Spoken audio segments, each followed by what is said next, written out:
안녕하십니까, 책돌입니다. 오늘 소개해드릴 책은 철학자의 불교 공부 노트입니다.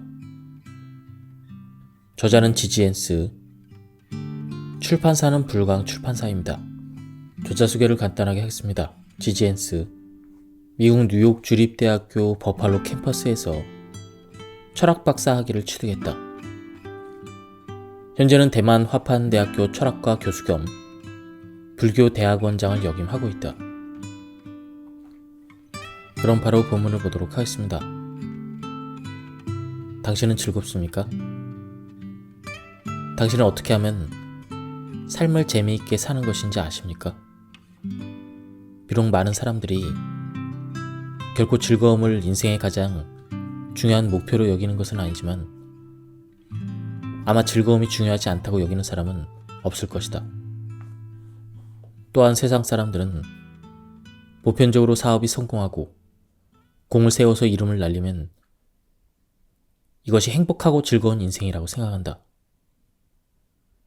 그렇기 때문에 자신에 대한 기대와 다음 세대에 대한 교육은 아마 이것을 목표로 할 것이다. 그러나 가만히 생각해 보면 이것이 틀렸다는 것을 알게 될 것이다. 좁은 문을 뚫고 들어가야 되는 경쟁은 실패하기 쉽기 때문에 스트레스와 고통이 따른다.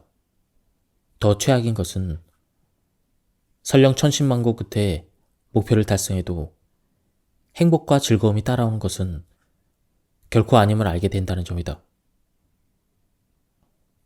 목표를 달성하지 못한 실수가 실패를 가져온 아픔이라고 생각하기 때문에 아이가 열심히 노력해서 앞으로 나아가도록 채찍질을 한다. 목표를 달성하고도 여전히 고통스러운 것은 더 큰 성공이 있어야 나아진다고 착각하기 때문이다. 겨우 소수만이 이 모든 경쟁의 분위기 속에서 심상치 않음을 느끼고 이 모든 것에 질문하기 시작한다. 그리고 사람을 속여서 잘못된 소용돌이 속으로 빠뜨리고 서로 잡아당기며 점점 더 깊은 수렁으로 빠져들면서 여전히 이것은 행복을 추구하는 하나의 토너먼트라고 착각하는 것은 아닌가. 이것은 사회 전체가 길을 잃었기 때문에 생긴 하나의 사기극은 아닌가 하고 의심을 한다. 이 착각은 인류의 근시안적인 천성에서 기인한다. 설령 몇천 년 동안 지혜로운 자들이 끊임없이 지적을 해왔지만 똑같이 계속 반복된다. 앞으로도 인류는 계속 그 속에 빠져들 것으로 예상이 된다.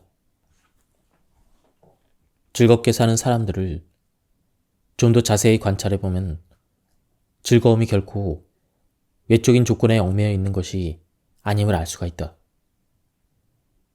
어떤 계층이든 어떤 처지든 즐겁게 사는 사람과 즐겁게 살지 못하는 사람이 있다.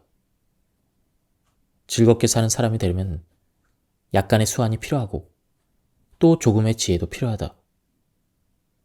진정 즐겁게 사는 방법은 결코 성공해서 명성을 나뉘는 것이 아니고 이러한 능력과 지혜를 갖춰야 하는 것이다. 불교의 주요 목적은 이고 등락이다. 그런데 어떤 고통과 떨어져야 하는 것일까? 현세의 고통과 윤회의 고통, 두 가지 측면에서 말할 수가 있다. 현세의 고통에서 벗어난다는 것은 현재의 인생이 매우 고통스러워서 우리의 인생이 행복과 즐거움을 얻을 수 있는 삶으로 변화되기를 희망한다는 것을 말한다. 이것은 대부분의 사람들이 이루어지기를 바라는 목표라고 나는 생각한다. 그러나 이 목표를 달성하려면 반드시 인생의 각종 고통을 먼저 이해해야 한다. 그렇게 해야 어떻게 고통에서 벗어나야 하는지 알 수가 있다. 고통을 이해하고 고통의 근원을 찾은 다음에 힘써서 고통을 없애는데 사실 이러한 절차에 불교 전체에 깊고 오묘한 이치가 존재한다. 고통은 크게 세 가지로 나눌 수가 있다.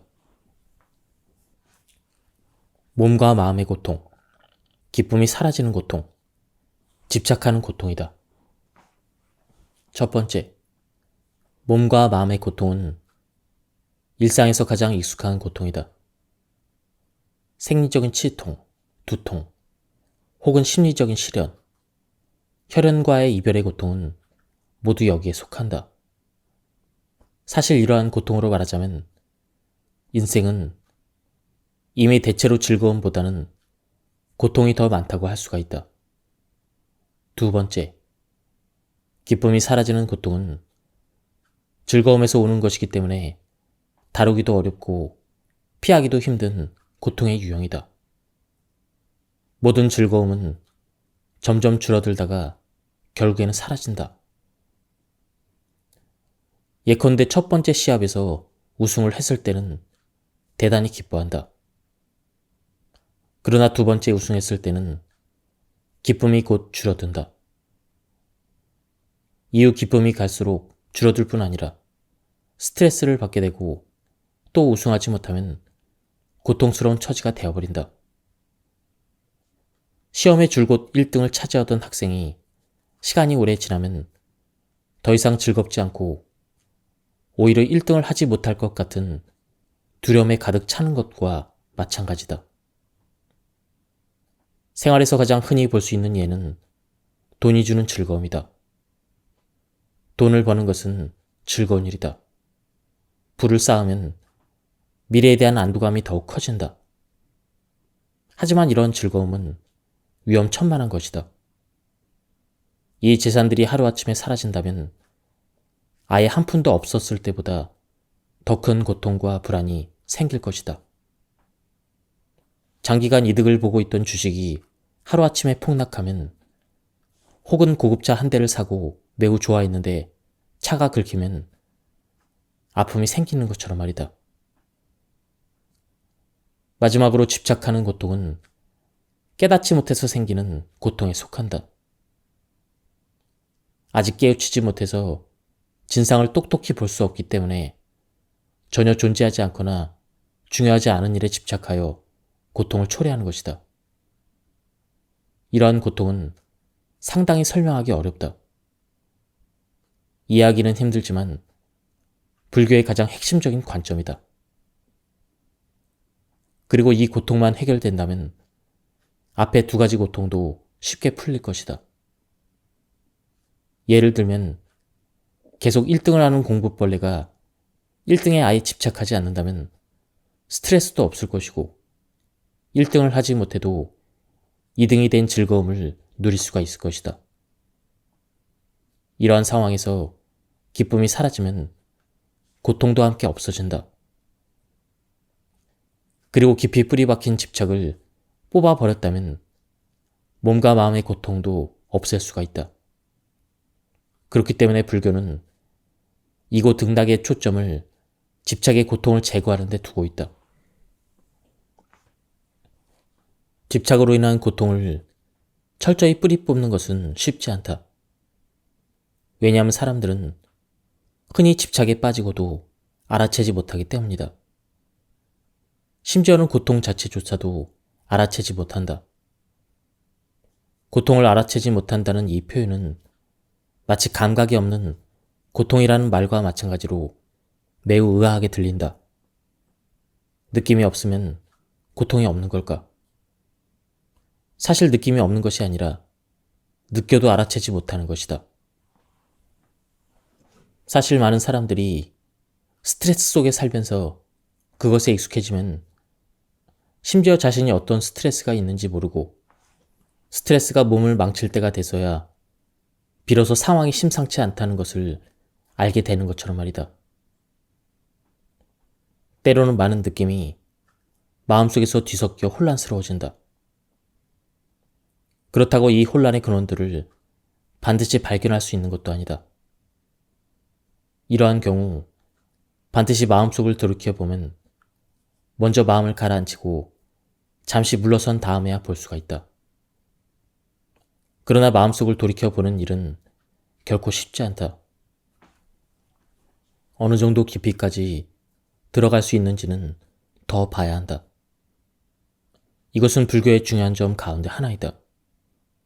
목표는 가장 깊은 그런 집착을 볼 수 있는 마음의 가장 깊은 곳까지 가는 데 있다. 보이기만 한다면 가장 근본적인 고통의 근원을 찾을 수가 있다. 그러나 매우 재미있는 점은 불교를 수행한 수많은 고승들이 여행을 다녀오고 나서 하하하 웃으며 우리에게 거기에는 아무것도 없다고 말한다는 점이다. 고통의 근원은 공인 것이다. 그런데 고통의 근원이 공이라면 고통은 도대체 어떻게 발생한 것일까? 정답은 무명이다. 단도직입적으로 말해서 불교는 우리에게 고통의 근본은 스스로 번뇌를 자초하는 데 있다고 말한다.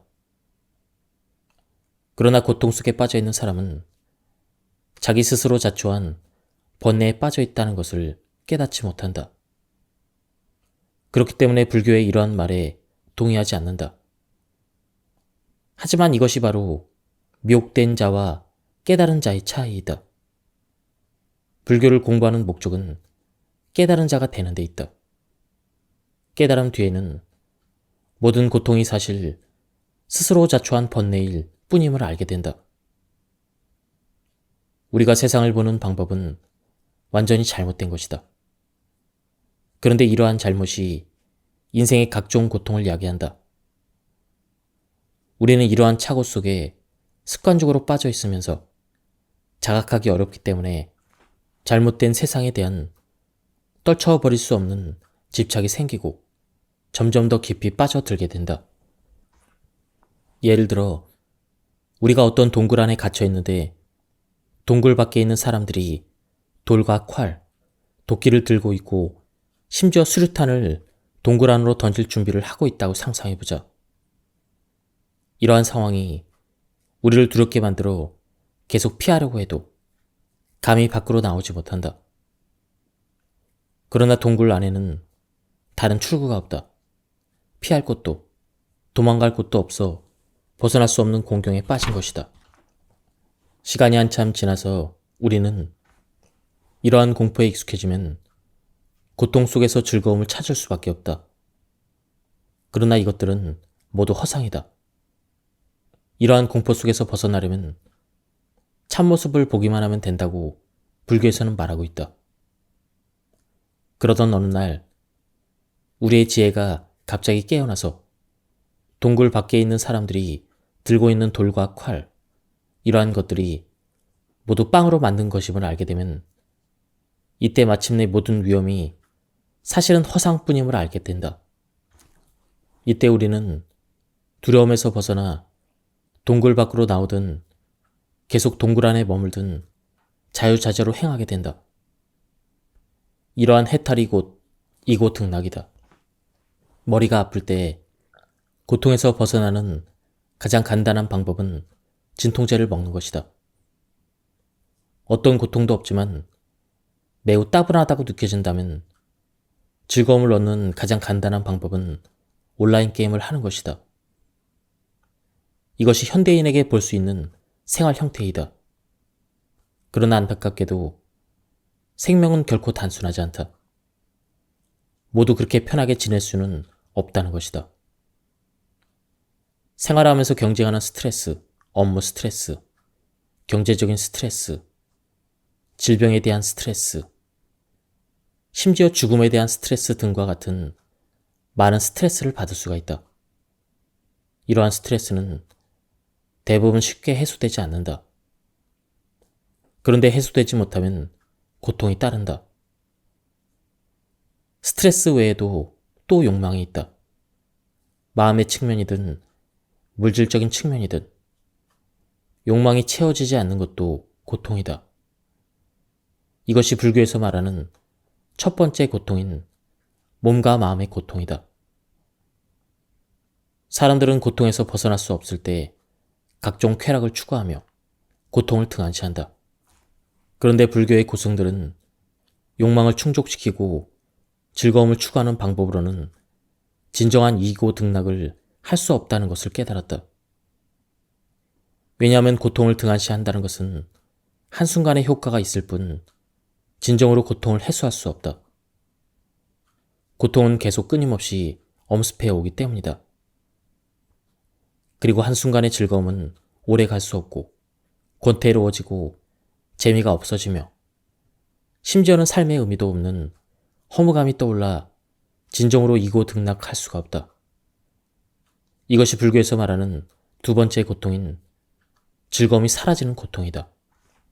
그러면 먼저 자신이 벌써 잘못된 길을 걷고 있는 것은 아닌지 돌이켜보자. 그 밖에 세 번째 고통인 집착하는 고통이 있다. 이것은 잘못된 관점으로 인해 약이 되는 고통이다.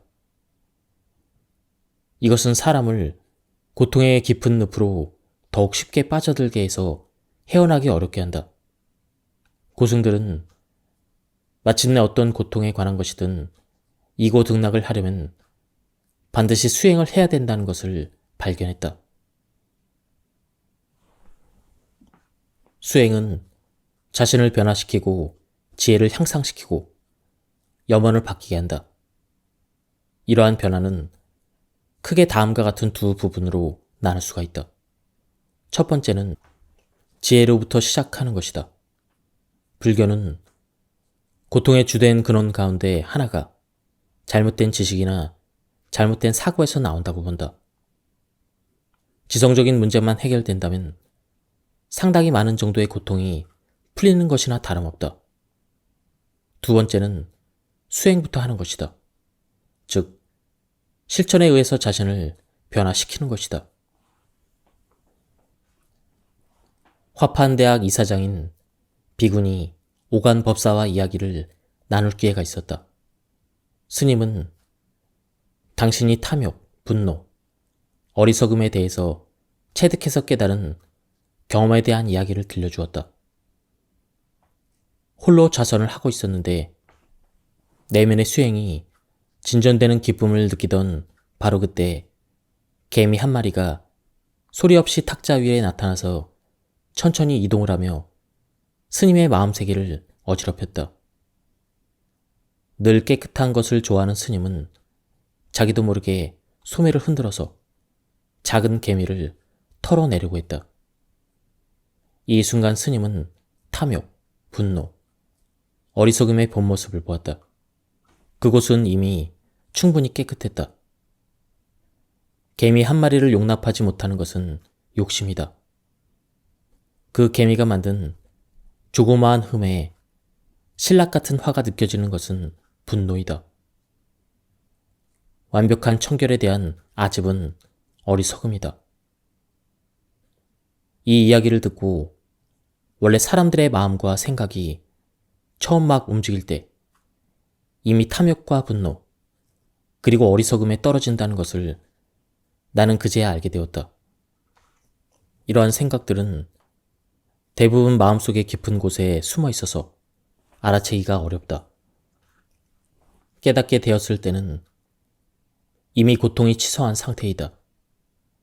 만약 우리가 탐욕과 분노, 그리고 어리석음을 멀리하고 완전히 달라지기를 바란다면 반드시 그 최초의 생각으로 돌아가 탐욕과 분노, 그리고 어리석음을 우리 마음속에서 살펴봐야 한다. 그래야 교란의 힘을 송두리째 뽑아버릴 수가 있다. 이 대화는 나에게 매우 큰 충격을 주었다. 사실 나는 줄곧 탐욕과 분노, 그리고 어리석음이 가득한 고통의 바다에 빠져 있으면서 자각하지 못했다는 것을 알게 되었기 때문이다. 탐욕은 명예와 이익을 탐할 뿐만 아니라 계속 더 많은 것을 얻으려는 마음이다. 나에게 있어서 가장 명료한 상태는 연구하고 집필하는 시간이다. 시간이 제한되어 있기 때문에 항상 매일 조금 더 쓰려고 했고, 이 욕심은 쉽게 과로로 이어져 생체 리듬을 깨트리게 되었다. 이 발견이 충격을 주는 이유는 깨닫기 전까지 나는 줄곧 내가 학업에 전념하고 열심히 일해서 집필하고 연구하는데 과로했던 것으로 생각했기 때문이다. 이러한 표면적인 해석에 만족하고 뿌듯해져서 스스로 대견하게 생각했다. 건강이 나빠진 것도 그다지 개의치 않았다. 그러나 근본을 돌이켜 따져보니 욕심이 장난을 치는 것 뿐이었다. 나는 학교 회의에 참석하면서 지루함을 느낄 때가 많았다. 그 시간에 더 의미 있는 일을 할 수 있다는 생각 때문이었다. 이것이 분노이다. 이전에는 이 화나는 마음을 보지 못하고 회의가 끝날 때마다 피곤함을 느꼈을 뿐이다. 그래서 나는 회의에 적합하지 않은 사람이라고 착각했다. 그렇기 때문에 언제나 회의에 대해서 매우 큰 반감을 가지고 있었다. 사실 피곤함은 회의 내내 끊임없이 반복되는 부정적인 개인의 감정에서 기인한 것이었다. 그 밖에 내가 회의는 반드시 의미가 있어야 한다고 고집하는 것과 그리고 회의는 무의미하다고 여기는 견해는 모두 어리석음이다. 이러한 것들은 모두 원래 보지 못했던 문제들이다. 그래서 공부하고 스스로 탐욕과 분노, 그리고 어리석음을 검증하고 그러고 나서야 줄곧 나를 힘들게 하는 문제의 근원을 보게 되었다. 그리고 그것을 본 것이 바로 변화의 계기가 되었다. 생각을 바꾸고 회의에 참석하면서 동료들과 대화하는 시간이 자연스레 늘었다. 이렇게 하니 회의 자체가 별 의미가 없다 해도 심실을 안정시키는 효과는 있었다. 그리고 회의에서 진지하게 생각하고 토론에 참여하면 사실 학교에 기여하는 것도 있어서 회의가 다 무의미해진 것은 아니었다. 연구하고 집필하는 일에 마음을 편히 먹고 많은 욕심을 내지 않으니 도리어 글이 더욱 잘 써졌다. 이렇게 생활하는 곳곳에서 탐욕과 분노, 그리고 어리석음의 영향을 받는 곳을 찾아내고 성찰하며 자신이 변할 수 있다면 이곳 등락의 길로 성큼 나아갈 수가 있다. 불교는 탐욕과 분노, 그리고 어리석음이 고통의 근원이라고 주장한다. 우선 탐욕이 왜 고통의 근원일까? 한번 생각해보자. 우리가 다른 사람의 재산이나 아름다움을 탐내려고 할 때 그저 얻지 못한다는 상상만으로도 고통스러워진다. 왜냐하면 상상은 욕망을 불러오고 욕망이 생기면 욕망을 채우려고 하고 욕망을 채울 수 없다면 고통을 느끼기 때문이다. 아무리 독재자나 모든 권력을 쥐고 있는 황제가 업보나 지옥을 생각하지 않더라도 탐욕은 똑같이 고통의 근원이다. 주된 요인은 탐욕은 불만의 근원이며 불만은 끝없는 고통을 가져온다는 데 있다. 누구나 설사 정당한 경로로 욕망의 만족을 추구했더라도 욕망이 충족이 되고 나서는 비록 즐겁지만 이 충족을 위해서는 욕망이 갈수록 커져서 채우지 못하고 그렇게 되는 고통에 대한 대가를 치러야 한다. 이고 등락을 하려고 반드시 모든 욕망을 끊어야 되는 것은 아니다. 그렇지만 적어도 어느 단계에서는 멈춰야 한다. 욕망에 계속 흔들리는 마음을 멈추는 것은 사실 곧 탐욕을 멈추는 것이다. 그렇다면 어리석음은 어떻게 끊을 수가 있을까요? 한번 보겠습니다. 당신이 낯선 나라로 여행을 간다면 그 나라에 대한 첫인상이 곧 그 나라에 대한 전체 모습이라고 생각할 가능성이 크다. 예컨대 마주친 사람이 매우 무례하면 그 나라 사람들은 매우 무례하다고 느낄 것이다. 우리가 가보지 않은 숲에 들어섰을 때 입구에서 독사 한 마리를 본다면 숲속에 온통 독사가 있을 것으로 생각할 것이다. 하나로 전체를 평가하는 이러한 식의 사고는 거의 바꿀 수 없는 우리의 인지 본능이다. 수행을 통해서 고치려고 한다면 설령 해낼 수 있다 해도 반드시 온갖 고생을 해야 한다. 이러한 것을 막으려면 새로운 능력을 증가시켜서 본능에 대한 방해를 미리 막을 수가 있다. 예컨대 만약 그릇된 사고에 대한 예민한 신경을 단련할 수 있다면 오류가 발생했을 때 즉시 그것을 찾아내서 오류가 우리의 사고와 의사결정을 방해하지 못하게 할 수가 있다.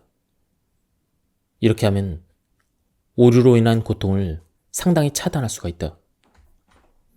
이러한 고통에서 벗어나려면 마음의 내적인 움직임을 관찰하는 법을 배우고 탐욕과 분노, 그리고 어리석음에 대한 마음이 생기는 것을 탐지하는 예민한 신경을 훈련해내서 생각이 떠오르는 순간 낚아채서 어지럽히는 것을 막아야 한다. 그러면 당분간 자신의 탐욕과 분노, 어리석음의 본능에 대해서 고민하지 않아도 된다. 이것이 발현되면 탐욕과 분노, 어리석음에 사로잡힌 심리작용을 이해하고 이것들이 이끄는 대로 따르지 않는 것만으로도 그것들이 야기하는 고통을 상당히 막을 수가 있다. 이것들을 멈추게 하려면 반드시 내면의 탐욕과 분노, 그리고 어리석음을 없애야 하는 것이 아니라 그것들이 작용하는 영향력을 멈추게 해야 한다. 이러한 본성을 지워버리는 것에 도전하자. 아마 가능하다 하더라도 이것은 매우 어렵고 대단한 과정이 될 것이며 수행의 한 단계를 넘어갈 수 있는 도전이 될 것이다. 사람들이 티가 날 정도의 탐욕과 분노가 일어나게 되면 당연히 별다른 신경을 쓰지 않아도 알아챌 수가 있다. 우리가 배워야 할 것은 마음이 미세하게 움직일 때 그것들을 파악해서 조치를 취하는 것이다. 그러나 처음에는 사람들 대부분 자기 내면의 미세한 변화를 관찰하는 것에 서툴다. 어느 정도 분명한 심리 상태에서부터 스스로 일깨워야 한다. 우선 탐욕의 본질을 분명히 알아야 한다. 탐욕은 끊임없이 더 많은 것을 가지려 하는 생각이다. 자아를 관찰하면서 더 많이 가지려는 생각을 탐욕보다 더 쉽게 알아챌 수 있기 때문에 우리는 이러한 심리 상태를 탐욕을 알아채는 중요한 지표로 삼아야 한다. 그러나 더 많은 것을 추구하려는 모든 생각이 다 탐욕에서 기인한 것은 결코 아니다. 예컨대 우리가 남을 도와주기를 좋아하고 유기동물을 보살펴 주기를 좋아할 때 그 속에서 즐거움을 찾는다. 이러한 일을 더 많이 하고 싶어 하더라도 탐욕으로 인한 것은 아니다. 탐욕은 적어도 마약 중독과 같은 욕망의 덫에 걸린 상태를 내재하고 있다. 이러한 상태에서는 사람이 도덕에 위배되는 행동을 하기 쉬워진다. 특히 평소에 소소한 이득을 탐하는 것이 몸에 뱄을 경우 이러한 마음이 가장 쉽게 보인다. 또한 상인들은 사람의 이러한 마음을 아주 잘 이용해서 손님에게 쓸모없는 물건을 한 무더기 사게 하여 결국 고객에게 손해를 보게 만든다. 평소에 소소한 이득을 탐하는 것이 탐욕을 키우는 가장 큰 온상이다. 시간이 오래 지날수록 탐욕은 점점 커져서 걷잡을 수 없게 된다. 자신의 탐욕을 극복하려면 탐욕이 일어나는 순간을 잡아낼 수 있는 능력부터 훈련해야 한다.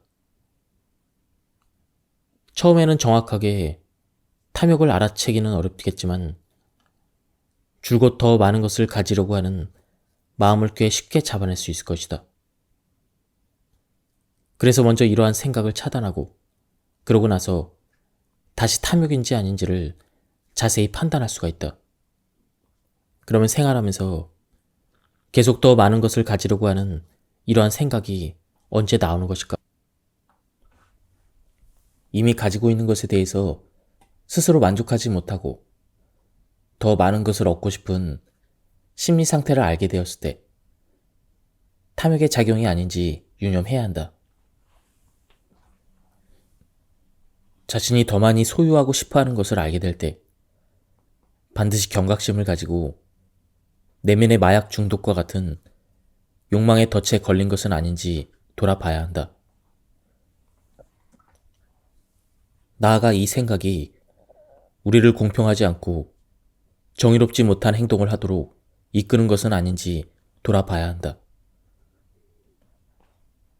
만약 생활하면서 시시각각 탐욕이 일어나는 것에 주의한다면 탐욕이 일어나는 첫 순간에 그것을 잡아내고 녹여버릴 수 있는 기회가 주어진다. 방법은 이러한 생각을 멈추는 것이고 또한 이미 가지고 있는 것에 대한 아름다움을 돌아보고 즉시 욕심을 떨쳐버리면 된다. 늘 이렇게 할수록 탐욕의 적응력은 줄어든다. 그런데 생활 속에서 자신의 탐욕을 발견하고 그것을 녹여버린 뒤에 기억해야 될 중요한 일이 있다. 우리의 인식은 무지에 호소하는 사고의 오류를 범할 수 있다는 것이다. 즉, 보이지 않는 것을 존재하지 않는 것으로 생각하여 자신이 이미 내면의 모든 탐욕을 볼 수 있다고 착각하기 쉬워진다. 사실 탐욕은 항상 잘 숨어 있어서 발견하기가 어렵다.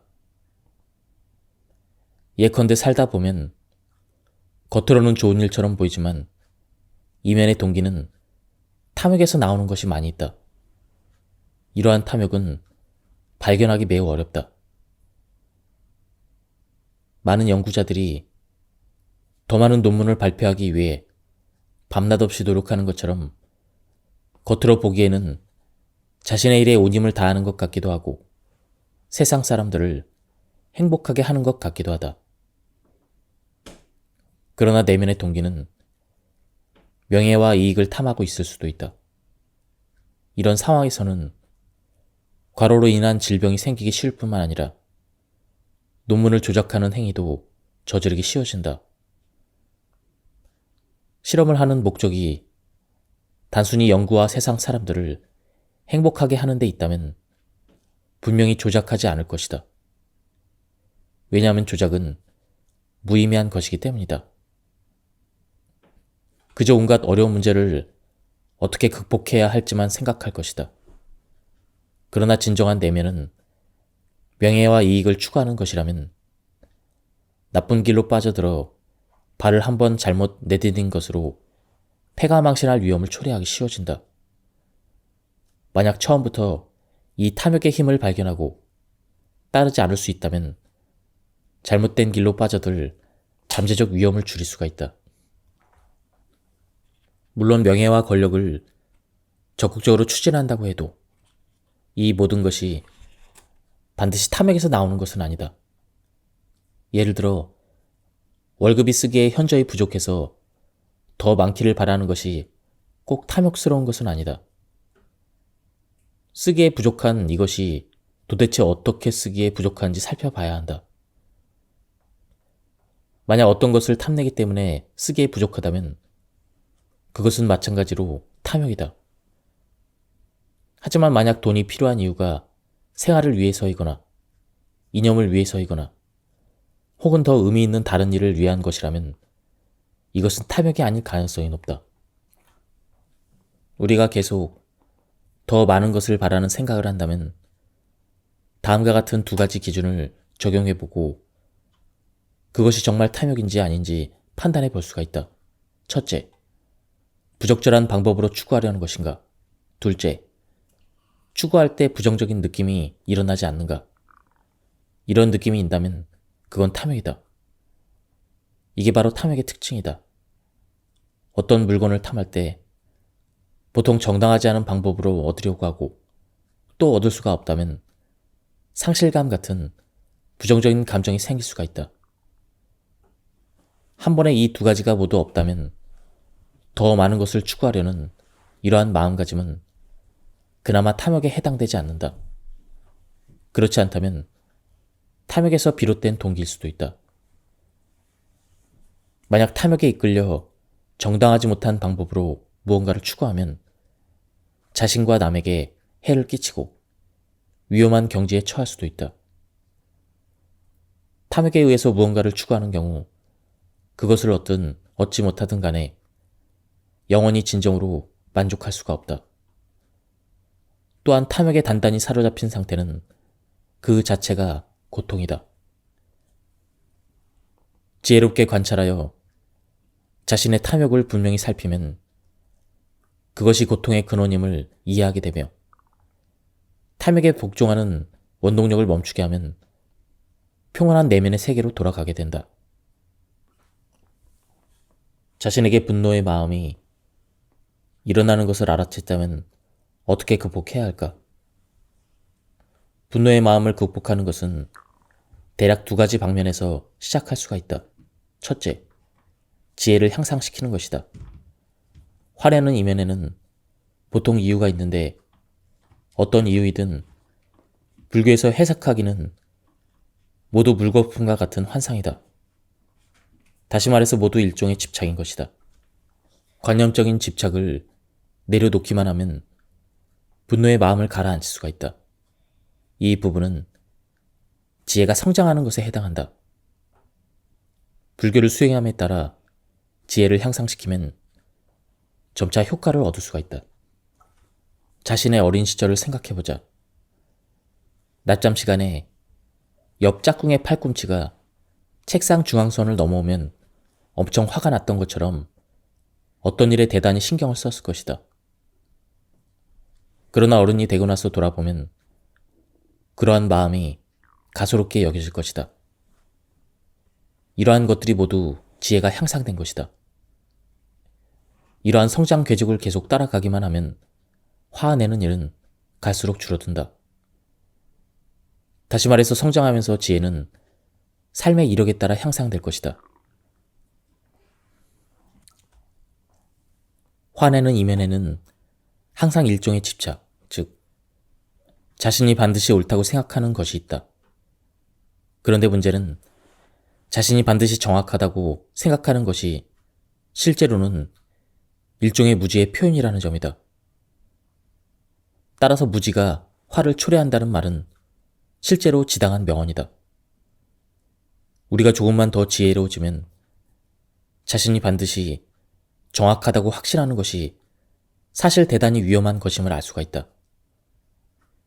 특히 삶의 여러 가지 관점에서 깊이 생각해 보면 표준이 되는 정답은 결코 없음을 알게 된다. 표준이 되는 정답이 없는데 어떻게 자신이 반드시 정확한지를 판단하겠는가? 여러 가지 관점이 흔들릴 정도로 깊이 생각할 수 없다고 하더라도 사실 자신의 지식과 지혜는 모두 한계가 있음을 알기만 하더라도 자신이 반드시 옳다고 여길 만큼 오만해지지 않는다. 자신의 무지함을 아는 지혜만 있기만 해도 쉽게 분노하지 않는다. 더구나 사람과 사람 간에는 쉽게 오해가 생긴다. 진실한 상황을 분명히 알기 전에 모든 분노는 모두 무지한 것이며 터무니없는 것이다. 따라서 일상생활 속에서 수행하는 방법은 화가 날 때마다 내면을 돌이켜 도대체 내가 무엇을 반드시 옳다고 생각해서 이러한 분노가 생기는가를 찾아가는 것이다. 우리가 언제든지 무엇 때문에 화가 날 때, 특히 감정이 복받쳐 이성적으로 생각하기 어려울 때 사고를 가장 잘 친다. 이러한 때 감정을 가라앉혀야 할 뿐 아니라 계를 지키는 마음으로 자신에게 행동을 옮기지 못하도록 해야 한다. 가장 좋은 것은 그것을 녹여 없애버리는 것이다. 녹여 없애는 방법은 이성의 호소에서 지혜로 풀어내는 것 이외에도 마음을 다스리는 방법도 있다. 생각하지 않은 상황에서 그대로 분노를 달래는 것이다. 쉽게 말해서 그것을 무시하거나 개의치 않거나 내버려 두면 바람 빠진 풍선처럼 분노가 까마득하게 사라질 것이다.